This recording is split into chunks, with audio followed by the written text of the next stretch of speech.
Bueno, esta es la segunda entrega de la clase del 24 de abril, la segunda parte. Estábamos hablando de la teoría estructural funcionalista, cuyo exponente es Talcott Parsons, y de alguna manera cómo la sociología de la educación de posguerra se ubica en el pensamiento de esta tradición teórica.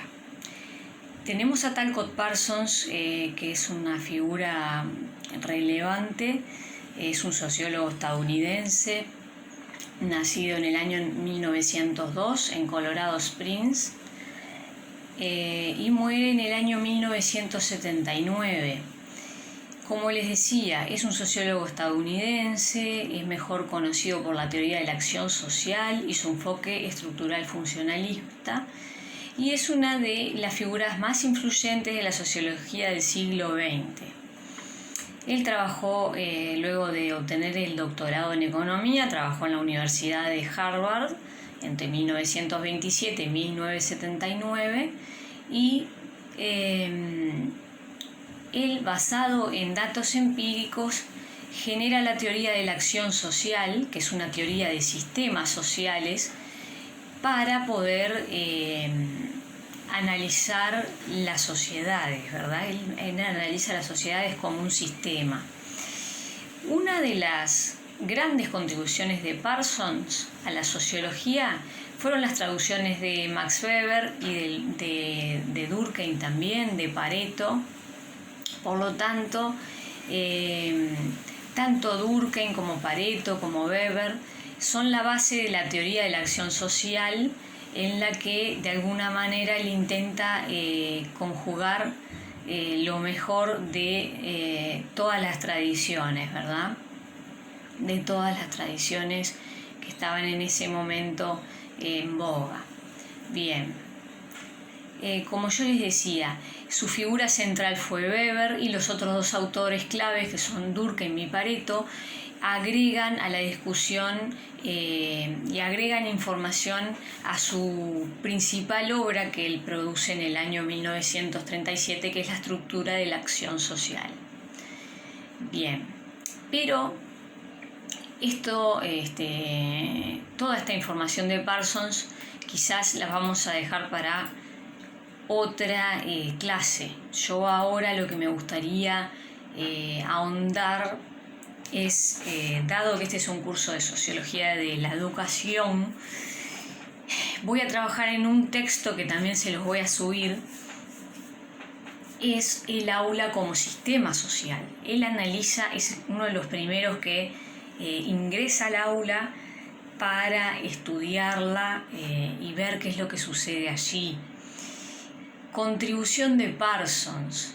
Bien, él lo que hace es un nexo entre la escuela y la sociedad, es analizar ese nexo que hay entre la escuela y la sociedad, o esa de alguna manera similitud que puede haber. Él desciende al nivel del aula para identificar la similitud entre la escuela como subsistema, desciende al nivel del aula para identificar la similitud entre la escuela como subsistema social y la sociedad como un sistema orgánico equilibrado de relaciones sociales. Es decir, la escuela es un subsistema social dentro del sistema social más general que es la escuela. El artículo, como les menciono, se llama La clase como sistema social y fue escrito en el año 1959. Bien, ¿qué es lo que hace Parsons? Concede a la institución escolar las funciones de socialización y de diferenciación social claves para el equilibrio del sistema de las relaciones sociales. Bien, ¿cuáles van a ser las funciones que va a cumplir la institución escolar? La socialización y la diferenciación social. Esas dos, recuerden, socialización y diferenciación social, que es clave luego para el equilibrio del sistema de relaciones sociales. Parsons creía que los sistemas tenían un equilibrio, ¿no? Eso es la base un poco de su teoría, pero bueno, eso lo vamos a ver en futuras clases. Bueno, como yo les decía, acá ya a algunos les debe estar sonando, bueno, pero eso ya lo dimos con Durkheim. ¿no? Entonces, Parsons retoma los principios de la sociología de la educación de Durkheim, porque eso ya lo habíamos visto. La escuela será responsable de transmitir los valores de la cultura común y las normas que moldean la personalidad del individuo, necesarias para el desarrollo de los roles sociales como adultos. ¿Está? O sea, él retoma esta idea de Durkheim. Por lo tanto, en la escuela se da un proceso de socialización donde se aprenden habilidades necesarias para el ejercicio profesional futuro. A eso Parsons le llama el orden instrumental. Y también se aprenden los valores sociales que garantizan la integración social. Ese es el orden expresivo. Es decir, se aprenden las habilidades necesarias para el ejercicio profesional futuro, eso es del orden instrumental, y los valores sociales que van a garantizar la integración social y ese equilibrio en el sistema. El aspecto normativo, moral de la socialización en primaria, especialmente, es el más destacado y constituye un criterio de evaluación del rendimiento que se mezcla con la asimilación de conocimientos. La escuela realiza la función de diferenciación y selección. ¿Qué quiere decir esto? Vieron que yo les decía que una de las funciones principales era la diferenciación. Es que asigna a los individuos en una posición en la estructura social. A eso le llama diferenciación y selección. Asigna a los individuos en un lugar en la estructura social. Recuerden eso. Bien, esta función de diferenciación y selección conduce a la asignación de las personas, de los individuos en la estructura social, y se ejerce a través de los premios en función del rendimiento de los alumnos.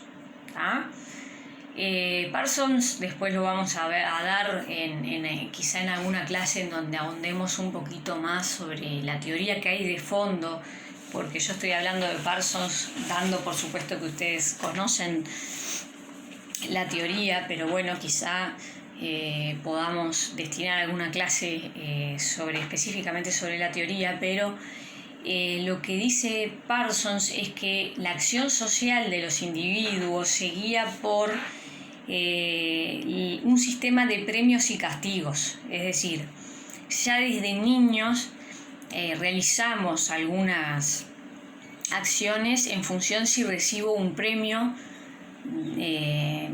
el vínculo primordial es con la madre, el niño con la madre, o un castigo, o sea, si recibo un castigo no realizo esa tarea. Entonces, bueno, esto mismo ocurre en la escuela, ¿no? En eso se basa de alguna manera el aprendizaje.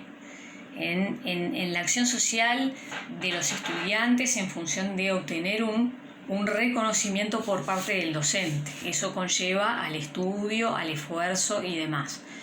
Los logros académicos responden a los méritos individuales que se derivan de la distribución desigual de las capacidades. Es decir, aquí Parsons nos dice, de alguna manera, hay alguna diferencia en la distribución en la escala social, pero eso se debe a que hay diferentes capacidades, o como le podríamos decir, coeficientes intelectuales. No todos tenemos el mismo coeficiente intelectual, pero las condiciones están dadas para que todos, si se esfuerzan, puedan alcanzar un buen estatus social. Pero él admite que hay capacidades intelectuales diferentes en los individuos. Son esas diferencias intelectuales que la escuela debe distinguir de forma eficaz para asegurar el equilibrio instrumental y moral.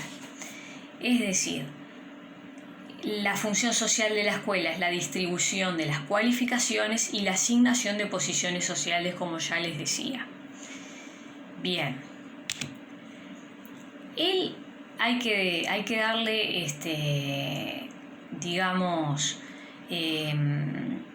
como sociólogos consideramos que es uno de los principales referentes que hace un análisis micro del aula, que hasta ahora recuerdan las visiones de Durkheim habían sido macro. Él analiza a nivel micro qué ocurre con el profesorado, qué ocurre con la maestra. Yo no sé si esto ya lo dije, pero la maestra en primaria para Parsons es la prolongación del rol afectivo de la madre, ¿sí? En la escuela, en las edades tempranas, la escuela lo que hace es brindar un soporte emocional a los niños, ¿sí? Pero de alguna manera la maestra es esa prolongación del rol afectivo de la madre.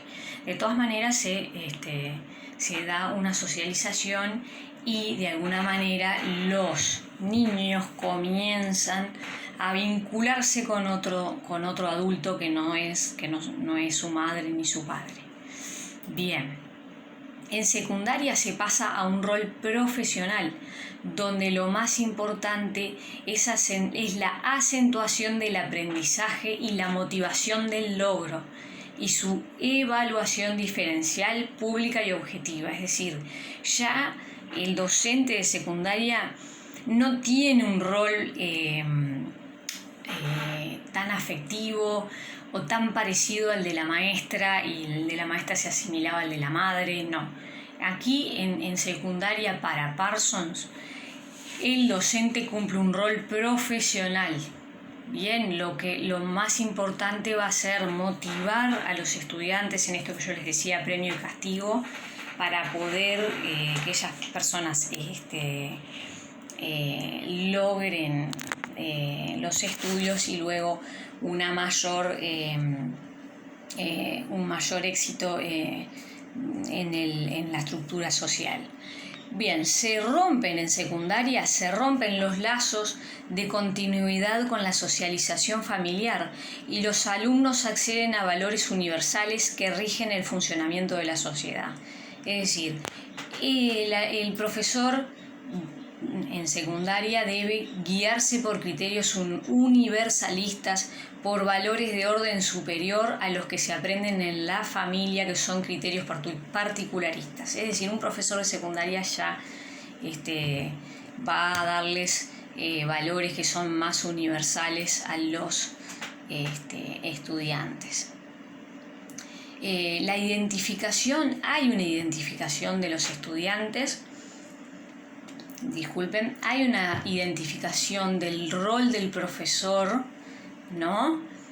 El estudiante se identifica con el profesor y eso es clave para la transición. Y hay un deseo de complacerle, lo que yo les decía, premio y castigo, ¿sí? En esta etapa es donde debe acentuarse la función de diferenciación de la institución educativa, es decir, donde hay que ir formando a los alumnos para que luego adquieran una posición en la estructura social. Bien, para Parsons la diferenciación tiene dos dimensiones.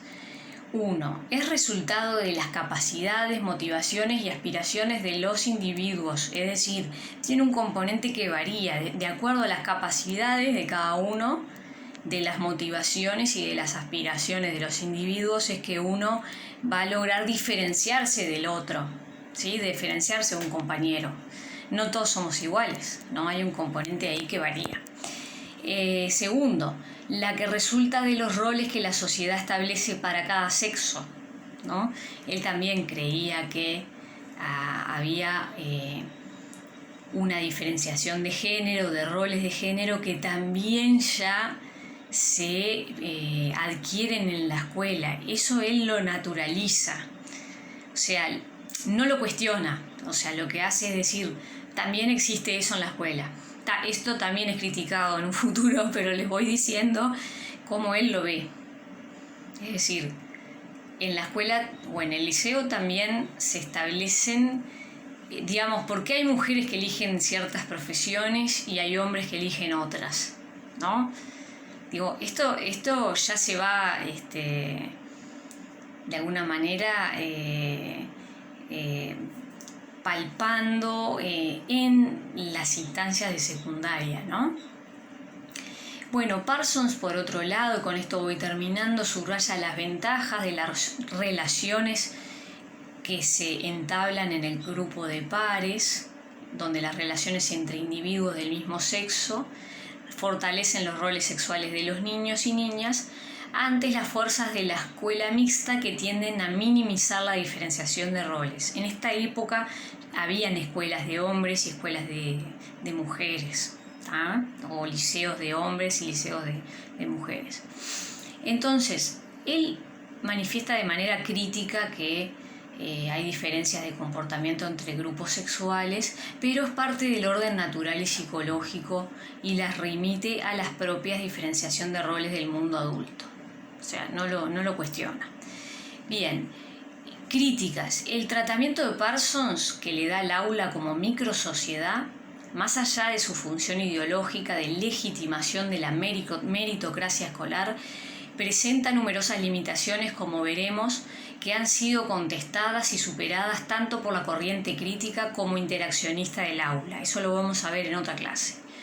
Omite analizar la reciprocidad de la interacción educativa entre el docente y el alumno. No estudia cómo hay una relación recíproca. El tratamiento único del currículum oculto como transmisión de valores dominantes, eso no lo trata, y el planteamiento acrítico y sin contradicciones del profesorado. Bien, todo esto lo vamos a seguir trabajando en las futuras clases. Bueno, espero que haya sido útil para ustedes y nos reencontramos el viernes que viene. Gracias.